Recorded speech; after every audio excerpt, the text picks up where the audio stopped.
Hello, সবাই আশা করি তোমরা ভালো আছো। আমাদের কলেজ আপাতত বন্ধ, we are closed till 15th, এখন অবধি তাই বলা আছে ডিউ টু করোনা ভাইরাস। প্রত্যেকে আমরা জানি, এবং we are under lockdown, we can't take our classes. তোমরা ক্লাসে আসতে পারছো না, আমরা কলেজ যেতে পারছি না। তো এই মুহূর্তে দাঁড়িয়ে তোমরা অলরেডি একটা পেমা ম্যামের পেয়েছো একটা পিপিটি আর ভয়েস রেকর্ডিং। তো আমিও সেটাকে ফলো করে তোমাদেরকে আমার একটা টপিক এইভাবে পাঠাচ্ছি। তো আমার টপিক যেটা করছিলাম, হোপফুলি তোমাদের মনে আছে, I don't know whether you remember or not, I was doing Indian citizenship, এবং I have already completed few parts of the topic. But I don't expect কি আমাদের যে মুহূর্তে যেই অবস্থায় আমরা এই মুহূর্তে আছি তোমাদের কিছু মনে আছে বলে। সো আমি জাস্ট একটু ব্রিফে রিক্যাপুলেট করে নেবো, একবার আমরা জাস্ট ঝালিয়ে নেবো আমরা কী পড়েছিলাম, দেন আমি বাকিটা কন্টিনিউ করব। প্রথমেই বলে রাখি যে in case of Indian citizenship, it is basically very law type, আইনের মতো। মানে এখানে তোমাদের মনে রাখতে হবে প্রত্যেকটা আর্টিকেলে কী আছে, প্রত্যেকটা অ্যাক্টে কী আছে, ওভাবে কিন্তু এটার কোনো কি বলবো এলুসিডেশন বা ইলাবোরেশন সম্ভব হয় না।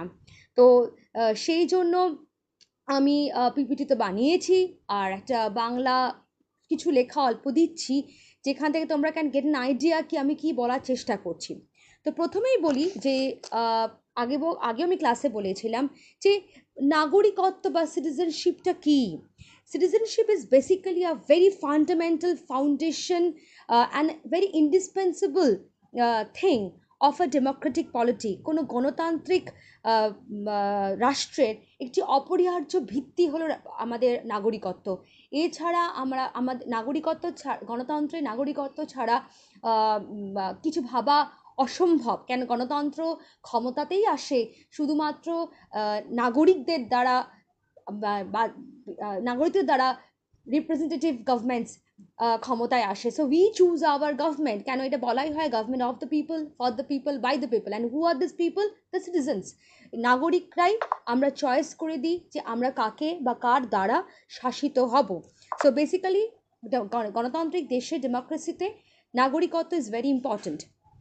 And this is also makes you a political member in the state. তোমাকে রাজনৈতিক সদস্য পদ দেয় রাষ্ট্রের একটি।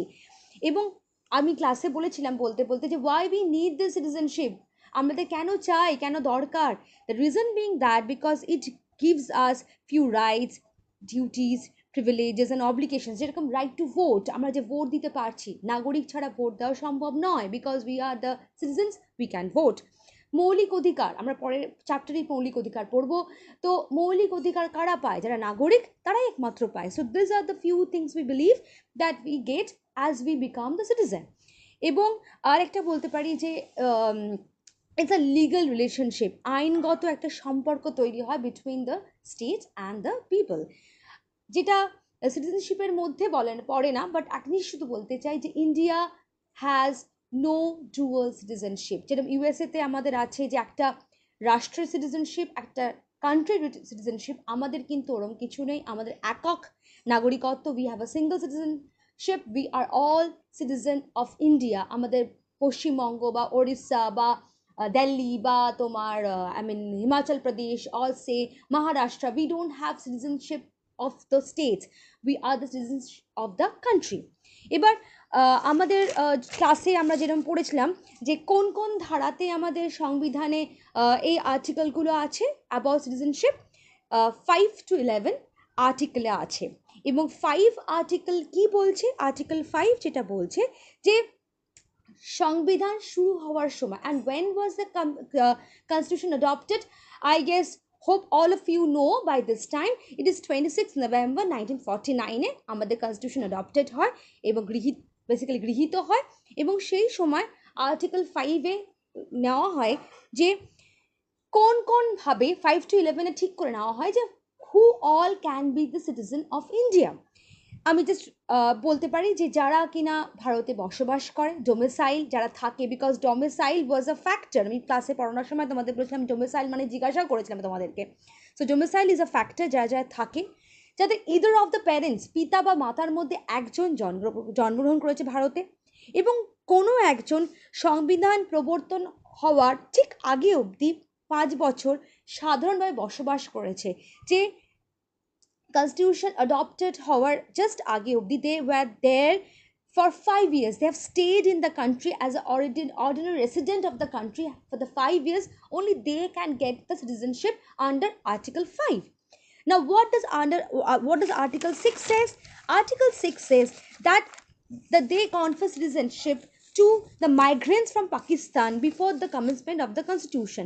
সংবিধান প্রবর্তন হওয়ার আগে আমরা পাকিস্তানের কিছু মানুষকেও কিন্তু আমরা দিয়েছি, আমাদের পাকিস্তান থেকে যারা মাইগ্রেন্টস হয়ে এসেছে, who have all come from Pakistan as migrants, we have also conferred our citizenship to them also. But এখানে কিছু ডিস্টিংশন আছে, দুটো ডিভিশন আছে। কেমন ডিভিশন আছে? যারা 19 জুলাই 1948 আগে, who all have entered the country. 19 July 1948. Why the date is important? Because that is the date when the permit system, যে অনুমতি ব্যবস্থা চালু হয় on the date 19 July 1948, তার আগে যারা এসছে তাদেরকে আমরা দেখছি এবং তাদের পরে যারা এসছে তাদেরকেও আমরা দিচ্ছি। But they have created a differences, একটা ডিস্টিংশন করে রেখেছে যাতে কিনা দুটো এক না হয়ে যায়। আর্টিকেল 7-এ কি বলছে? আর্টিকেল 7 বলছে যে persons who migrated after March 1, 1947 but returned to India subsequently, যারা 1 মার্চের আগে দেশান্তরিত হয়ে চলে এসেছিল ভারতে, পাকিস্তানে চলে গেছে, পাকিস্তানে দেশান্তরিত হয়ে চলে গেছিলেন, কিন্তু তারা আবার পরে ফিরে এসেছিলেন। সো 1 March 1947 এর আগে যারা চলে গেছিলেন, those who have migrated but they have come back subsequently, so they are all should be included in Article 7. Article 8 কি বলছে? যে those who are staying abroad, the citizens who are staying abroad but they can become future citizen, যারা এই মুহূর্তে দেশের বাইরে আছে but তারা ভবিষ্যতে ভারতের নাগরিক হতে পারে, আমরা তাদের কথা বলছি আর্টিকেল 8-এ। আর্টিকেল 8-এ we have incorporated those future citizens rather, sorry. Article 19 কি বলছে? Many people we know, আমরা চিনি, আমরা জানি, those who have left voluntarily India and have gone settled in a foreign country and they immediately lose the citizenship of India. That is basically very true, কারণ আমাদের দ্বৈত নাগরিকত্ব বা dual citizenship we don't have. So immediately I take a citizenship of another country, I have to leave, so I have to take the citizenship of, বলতে হবে যে আমাদের কিন্তু সেই লোকেদের ইনক্লুড করা আছে আর্টিকেল তোমাদের 9-এ। সো অ্যান্ড নেক্সট হচ্ছে আর্টিকেল 10। আর্টিকেল 10-এ কাদের কথা বলা হয়েছে? আর্টিকেল 10 বলছে যে ইট provides that every citizen who is deemed to be citizen of India under any provision in Articles 5 to 10 shall continue to be citizen of India subject to provisions of any law that may be made by parliament. কি বলা হচ্ছে? যে article 5 to 10 অনুযায়ী যারা যারা নাগরিক হওয়ার যোগ্য, আর্টিকেল 5 to 10 আমরা এক্ষুনি পড়লাম, who all are eligible to become a citizen of India are all citizens will remain the citizen of India এবং under subject to provision of the law made by the parliament. আমরা জানি কি আইনসভা আমাদের বা সংসদ আইন বানাতে পারে। সো সংসদ কর্তৃক প্রদত্ত যে কোনো আইনের বিধান মেনে যারা যারা নাগরিক হতে পারবে আর্টিকেল 5 to 10-এর মধ্যে, তারাই দেশের নাগরিক হবে। তার মানে আমাদের সংসদ যা যা আইন করবে সেগুলোকে কিন্তু those will be there and people who all are citizen under 5 to 10 will have to follow that parliamentary law. এবার এই যে এভরি সিটিজেন কথাটা বলছি বা এভরি পার্সন কথা বলছি, সব মানুষের কথা বলছি, এই সব মানুষের মধ্যে ইনক্লুডেড কিন্তু আছে শুধুমাত্র আমরা নাগরিকরা নয়, যারা কিনা প্রিজনে আছে, যারা কিনা কোনো দণ্ডতে আছে, যারা ইমপ্রিজেন্ট হয়ে আছেন এই মুহূর্তে, যারা কোনো কারাগারে আবদ্ধ, কোনো দণ্ড সাজা তারা ভোগ করছেন, those all are included in this every person. 11 article 11 কি বলছে? আর্টিকেল 11 বলছে কোনো acquisition of citizenship and termination of citizenship, আমি নাগরিকত্ব অধিগ্রহণ করছি এবং সমাপ্তকরণ করছি, তার সমস্ত আইন তৈরি করার একদম অবিচ্ছিন্ন অধিকার দেওয়া আছে হচ্ছে পার্লামেন্টকে, whether I can acquire a citizenship or my citizenship will be terminated. Unfettered power has been given to the parliament. So parliament is the highest authority to make the laws and to determine the laws for acquisition and the termination of citizenship. এই গেল আমাদের article 5 to 11। এরপরে দেখা যায় যে there are many acts and amendments for Indian citizenship. তার মধ্যে সবচেয়ে ইম্পর্টেন্ট, যেটা আমাদের দেশে এখন অবধি মানা হয় 5 to 10 11-এর থেকে বেশি, that is the citizenship act of 1955। এই 1955-এ বলছে you can acquire the citizenship, they have given the process of acquiring citizenship and the termination of citizenship. এরা চারটি ভাবে we can acquire citizenship, আমরা নাগরিকত্ব অর্জন করতে পারি, এবং কিভাবে অবসানও ঘটতে পারে সেই কথা লেখা আছে অ্যাক্টে 1955-এ। চারটে প্রসিডিওর বলেছে টু অ্যাকোয়ার সিটিজেনশিপ, 4 রকম ওয়েতে we can acquire citizenship. What are those 4? By birth, জন্মসূত্রে; রেজিস্ট্রেশন, নিবন্ধীকরণের সূত্রে; বাই ডিসেন্ট, উত্তরাধিকার সূত্রে; বাই 4 তোমার হচ্ছে মাই ন্যাচারালাইজেশন, বা যেটাকে আমরা বলি হচ্ছে তোমার প্রাকৃতিকরণের মাধ্যমে। এগুলো কি? প্রথমে জন্মসূত্রে আসি। এখানে একটা ডেট দেওয়া আছে, যখন তোমরা পড়বে you have to remember this date. এখান থেকে কিন্তু এমসিকিউজ আসতে পারে আমাদের। এখানে বলছে 26/1/1950 থেকে those who are born till 1/7/1987, মানে 26শে জানুয়ারি 1950 আমাদের প্রজাতন্ত্র বা রিপাবলিক ডে, till 1/7/1987 যারা জন্মগ্রহণ করবে, they will all become Indian citizen irrespective of the birth nationality of their parents. তাদের বাবা মা, পিতা মাতা তারা কোন জাতির সেটা দেখা হবে না। এই পিরিয়ডে যারা জন্মগ্রহণ করবে দে আর অল ইন্ডিয়ান সিটিজেন্স। নেক্সট কি আসছে? নেক্সট আসছে 1/7/1987 থেকে 2/12/2004 এর মধ্যে যারা জন্মগ্রহণ করবে, person born in between this period, in that case এদের কখন they'll get citizenship? when either of the parents, whether the mother or the father is a Indian citizen. তাহলে এই ডেটে চেঞ্জ হচ্ছে, আগেরটায় সবাই, এবার হচ্ছে either of the parents has to be a citizen to become, for the kid to become a citizen. Next হচ্ছে those who are born on 3/12/2004 or after that, তাদের কি করতে হবে? যে তাদের মধ্যে either of the parents একজনকে minimum থাকতেই হবে citizen, and the other is not an illegal migrant, সে কোনো মতে একজন অবৈধ অভিবাসী হবে না, তিনি দেশান্তরিত ভাবে দেশ থেকে চলে এসেছে অন্য দেশ থেকে অবৈধভাবে, সেটা হওয়া যাবে না। So you have to very clear, parents একজনকে হতে হবে, আরেকজন কিন্তু ইলিগাল মাইগ্রেন্ট হতে পারবে না। So the conditions are changing with the date, প্রতিটা ডেট আসছে, কন্ডিশন চেঞ্জ হচ্ছে। নাও বাই রেজিস্ট্রেশন, নিবন্ধীকরণের মাধ্যমে how can a person become an Indian citizen? A person of Indian origin who is residing in the country for 7 years can apply for registration. 7 বছর ধরে থেকেছে তবেই সে apply করতে পারবে। তার মানে আবেদন করার 7 বছর আগে অবধি তাকে থাকতে হবে। So he has to B staying in India before for 7 years before applying for registration. আমি কালকে এসে আজকে রেজিস্টার করতে পারবো না। If I entered India today, I am applying tomorrow. No, it can't be done. You have to stay for 7 years. Then only you are eligible to apply for your citizenship.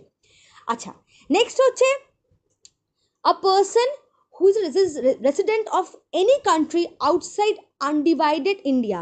যে ধরো বা ভারতের বংশোদ্ভূত, ভারতে জন্মগ্রহণ করেছে এবং তিনি ভারতের বাইরে আছেন, কিন্তু তিনি কোনো সময় অবিভক্ত ভারতে ছিলেন, মানে অবিভক্ত ভারতের বাইরে কোনো দেশে তিনি ছিলেন, he also can apply for Indian citizenship.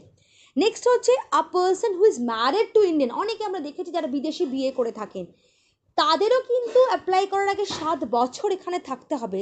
The he has to the person, the married one, the lady or the man has to stay for 7 years before applying for the citizenship. রেজিস্ট্রেশনটা করতেই পারবে না, যদি না নিবন্ধীকরণ করতেই পারবে না যদি না সে 7 বছর এখানে থাকে।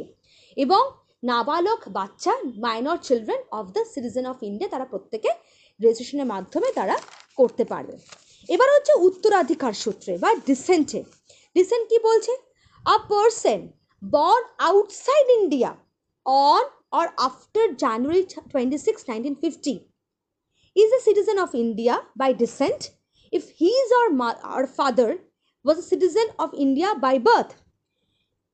যদি কোনো মানুষ, যদি কোনো ব্যক্তি 26শে জানুয়ারি 1950 বা তার পরে ভারতের বাইরে জন্মগ্রহণ করেন, সেই ব্যক্তি বংশোদ্ভূতভাবে বংশানুক্রমিকভাবে সে ভারতের নাগরিক হতে পারবে, কিন্তু যদি তার পিতা জন্মসূত্রে ভারতের নাগরিক হন। যদি সেটা না হয় তাহলে সে পারবে না।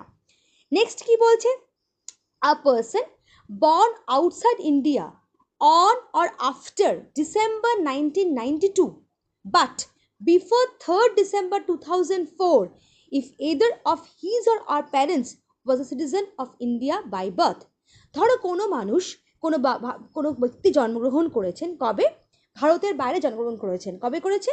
10 ডিসেম্বর 1992 থেকে 3rd ডিসেম্বর 2004-এর মধ্যে।